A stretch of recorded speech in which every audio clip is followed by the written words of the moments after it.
Compute the area of the spandrel in the figure bounded by the x-axis.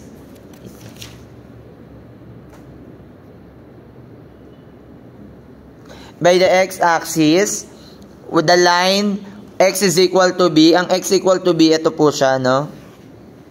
Yan yung x is equal to b. And the curve y is equal to x raised to n, where n is greater than 0.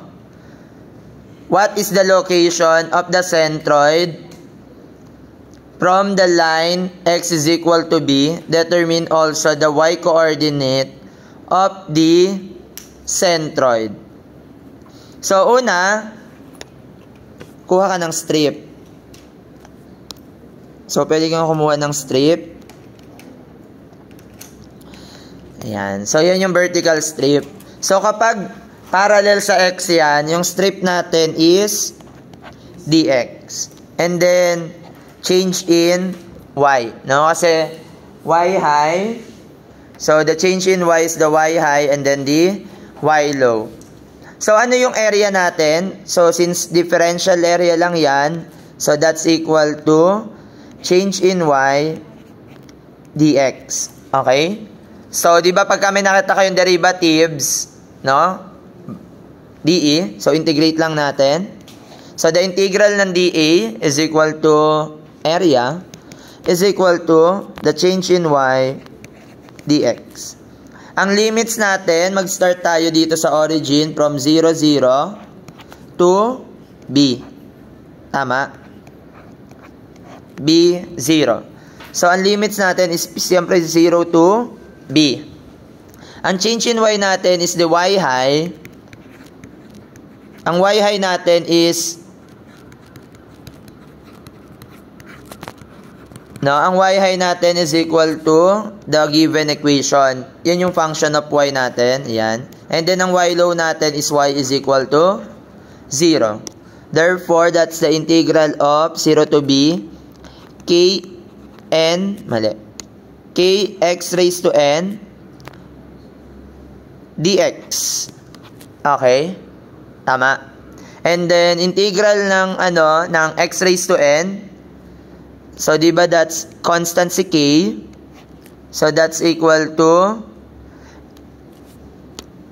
x raised to n. So, power rule, x raised to n plus 1 over n plus 1. From 0 to b. Yung k natin, constant to. Pero masasolve naman natin siya using this point. So, ang point nito is equal to b h, no? So, ang x-coordinate nito is b, ang y-coordinate is h. So, solve lang natin si k. If y is equal to h, x is equal to b. Tama? So, b raised to n. Therefore, k is equal to h over b raised to n. So, substituting upper minus lower. So, that's equal to b n plus 1 over n plus 1. No? Minus upper minus lower. Ma-minus natin yung 0. So, 0 raised to any number that equal to 0. So, ibig sabihin, yan na lang. So, ngayon, substitute natin si k para makakuha natin yung value. That's equal to h over b raised to n. Tapos, this is equal to b raised to n plus 1 divided by n plus 1. So, this is the area. So, kung makikita nyo, meron ka ditong n plus 1. Diba, ang b raised to n plus 1 equal yan sa h multiplied by b raised to n. Tapos, b raised to 1. Divided by b raised to n plus 1. So, ano na yung magiging area natin? So, cancel si b raised to n. So, ang matitira is equal to bh over n plus 1. So, ayan yung area ng spandrel. No? B raised to h over n plus 1. Ito yon. So, kung makikita nyo, ay, hindi pinakita yung area. Centroid lang. So, ang nakalagay dito ay second degree. Kung makikita nyo, n. So, ibig sabihin, ang n plus 1 natin is 2 plus 1, which is 3. Kaya siya naging 1/3 base times height. So, yun yung formula niya. So, ito yung general formula niya. Ayan, makikita nyo din dito. So, yan. So, yan yung pag-solve ng area. So, next naman is the centroid. So, di ba ang sabi natin, yung centroid niya, wala na naman.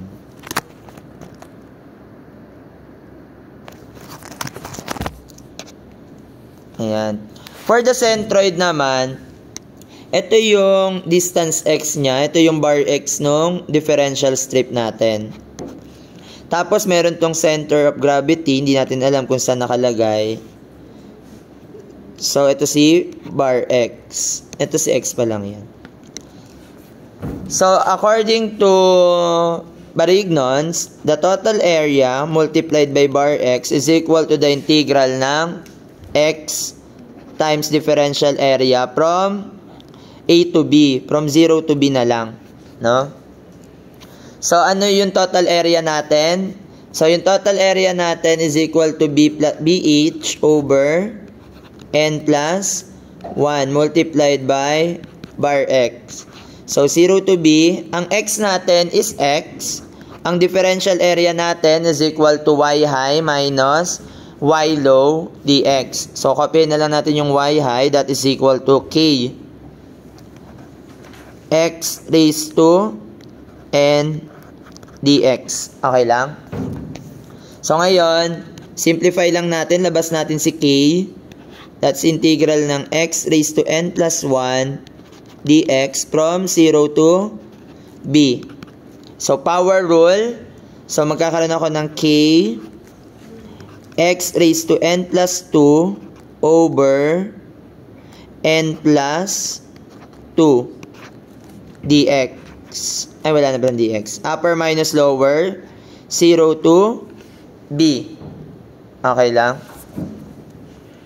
Then, si k, ano yung value ng k natin kanina? B. Ito, that's h over b raised to n. So, we have h over b raised to n. Tapos, substitute natin dito si b. So, we have b n plus 2 over n plus 2. Okay? And then, copy natin si BH over n plus 1 bar x. Okay? So, simplifying, we have bar x rather. So, h, simplify natin yung nasa ibabaw. So, we have b raised to n and then b squared. Tama, ito properties of exponent. So, kapag si b, ayan, si bb, so, same base, i-add natin exponent, no? Same lang siya. Tapos, cross-multiply natin si n plus 1. Ayan, makikita nyo dyan. And then, meron tayo dito na b raised to n, may b sa baba uli, cross-multiply bh. Tapos, may b raised to n. Tapos, n plus 2. O, canceling units. So, b raised to n, tanggal. Si h, tanggal. May b sa taas, b sa baba. So, that's equal to, bar x is equal to n plus 1 over n plus 2b. Yan ba yung centroid niya? So, ayan. For example, if x is, so ito yung centroid niya ha, simula dito sa bar x. So, di ba naalala nyo kung, for example, second degree. Di ba ang second degree nito is 2. So, ano yung centroid nito? Di ba pagka dito 1/3, kung di ako nagkakamali. Tama. Pag dito, 2/3. Ay, hindi. Sorry, 1/4 tsaka 3/4. Tama?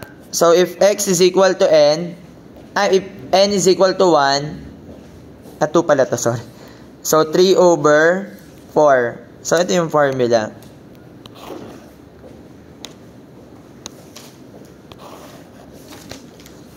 Pero, kung magre-reference ka dito sa may height, no? So, kunyari magre-reference ka dito sa height. So, ito si B. So, ngayon, magkakaroon ka ng bar x. Kung dito yung gagawin mong bar x, no?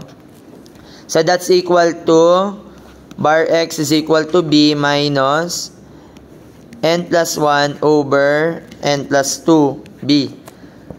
Factor out lang natin si B. So, magkakaroon ako ng 1 minus n plus 1 over n plus 2. Sir, parang nabago na yung formula.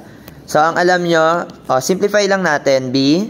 So, LCD. So, multiply natin to ng n plus 2.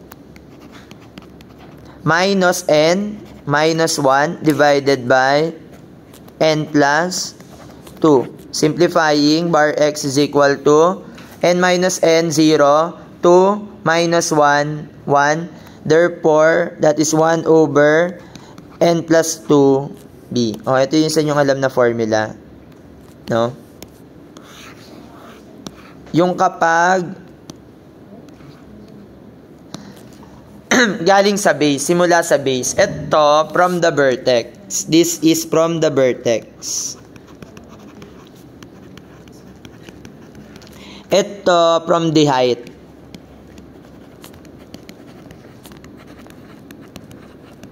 Ayan, from the height yan.